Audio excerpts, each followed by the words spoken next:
Now that we have understood a bit about REITs, let's understand how to actually buy one. You need a demat account and a trading account. Open your broker app, search the REIT by name and buy at least one unit. When Embassy listed in 2019, the minimum lot for retail investors was 400 units, which worked out to roughly 1.2 lakh at the IPO price of Rs 300. SEBI progressively reduced the minimum until it reached 1 unit in July 2021, which means today you can start with Rs 158 for Nexus or 447 for Embassy. Distributions come quarterly or half yearly directly to your bank account. If you would rather not pick individual REITs, there are REIT mutual funds or ETFs that give you exposure across multiple trusts. Now let's talk about how you actually get taxed when it comes to REITs. This is the section that most REIT content completely glosses over, and it is the one that determines what you are actually earning versus what you think that you are earning. Every REIT sends you a Form 64B at the end of the financial year. This breaks down exactly what your distributions were made of: interest, dividend, rent, and return of capital. Each component is taxed differently, and you need this form to file your taxes correct. If your CA has not handled REIT taxation before, sit with them and specifically understand on this. So the first is interest income,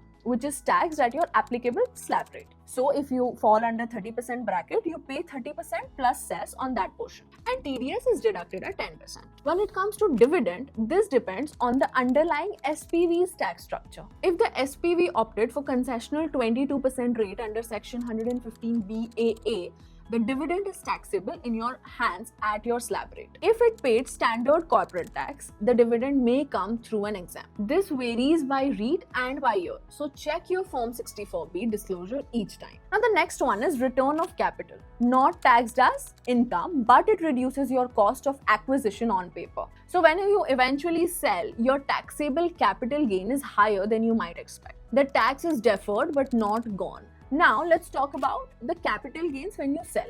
So if you hold under 12 months, it is called as short-term capital gains, which is at 15% plus cess. And if you hold beyond 12 months, it is called as long-term capital gains, which is at 12.5% on gains above the 1.25 lakh rupees per year without indexation. Now let's talk about the few risks that are there when it comes to REITs. There are three things that I think matter the most and do not get enough airtime. The first is rate sensitivity. REITs borrow money to fund property acquisitions. So when interest rates rise, borrowing costs go up and distributions can come under pressure. The RBI cut rates by 125 basis points across 2025, which was a meaningful tailwind for all four REITs. But the same logic works in reverse. This is an asset class where the direction of interest rates matters more than it does in most equities. So keep that context in mind. Now the next is tenant and sector concentration.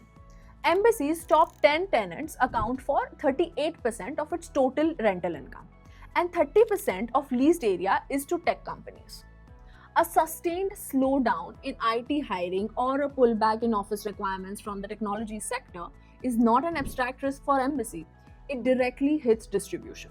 So read the tenant concentration breakdown in annual report before picking any specific REIT. Now the next one is price versus forward yield. When unit prices appreciate sharply, the forward yield compresses for new buyers. Mindspace is up roughly 25% over the past year, which means someone buying at today's price is not getting the same yield as someone who bought 12 months back. So do not anchor on past price performance. Evaluate the yield you are actually being offered at the current unit price. Now let's understand who this is best suited for.